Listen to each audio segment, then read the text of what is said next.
Levée historique des sanctions contre la Syrie, ouverture économique, transition politique et nouveaux défis pour l'après-Assad. Actu Moyen-Orient. Du 13 au 19 mai 2025, la Syrie a connu un tournant majeur avec la levée de toutes les sanctions économiques par les États-Unis et l'Union européenne, après plus de 13 ans d'isolement imposé sous le régime de Bachar el-Assad. Cette décision, annoncée d'abord par Washington puis confirmée à Bruxelles le 20 mai, vise à soutenir la reconstruction du pays et à encourager la transition politique menée par le président intérimaire Ahmad al-Shareh, arrivé au pouvoir après la chute d'Assad en décembre 2024.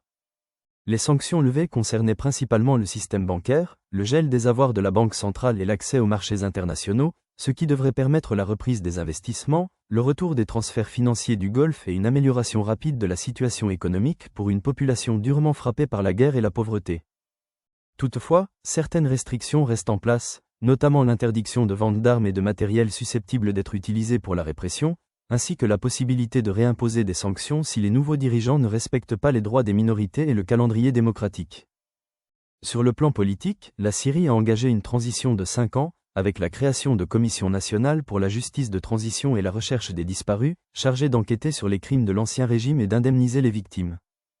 L'ONU et Amnesty International saluent ces mesures, tout en appelant à une participation active de la société civile et à une transparence totale pour garantir la vérité et la réconciliation.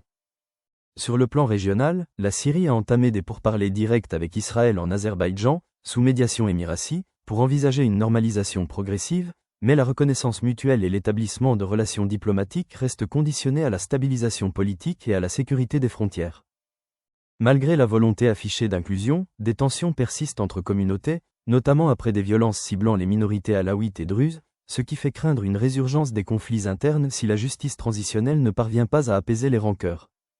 Enfin, aucune mesure judiciaire n'a été prise à ce jour contre Bachar el-Assad, mais les nouvelles commissions nationales se sont engagées à enquêter sur les crimes de l'ancien régime et à demander des comptes aux responsables, sous l'œil attentif de la communauté internationale.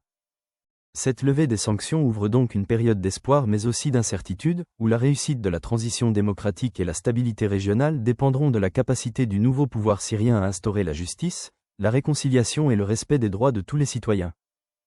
Commentez ci-dessous. N'oubliez pas de cliquer sur « J'aime » et de vous abonner pour suivre l'actualité en temps réel.